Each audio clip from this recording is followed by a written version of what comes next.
Hello all, welcome to మన cricket. IPL season 17 శుక్రవారం ఘనంగా ప్రారంభమైంది.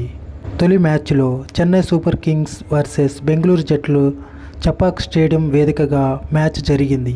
ఈ మ్యాచ్లో ఆర్సీబీపై చెన్నై 6 వికెట్ల తేడాతో గెలుపొందింది.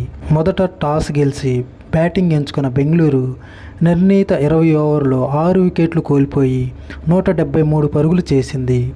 ఆర్సీబీ బ్యాటర్లలో అనూజ్ రావత్ 48, దినేష్ కార్తిక్ 38, డూప్లెసిస్ 35, కోహ్లీ 21 పరుగులు చేశారు. చెన్నై బౌలర్లు ముస్తాఫిజుర్ 4 వికెట్లతో చెలరేగాడు. దీపక్ చహర్ 1 వికెట్ తీశాడు. 174 పరుగుల లక్ష్యంతో బరిలోకి దిగిన సిఎస్కే 18.4 ఓవర్లోనే లక్ష్యాన్ని ఛేదించింది. చెన్నై బ్యాటింగ్లో రుతురాజ్ గైక్వాడ్ 15, రచిన్ రవీంద్ర 37, అజింక్య రహానె 27, డారెల్ మిచెల్ 22, శివం దుబే 34, జడేజా 25 పరుగులు చేసి జట్టు విజయానికి కీలక పాత్ర పోషించారు.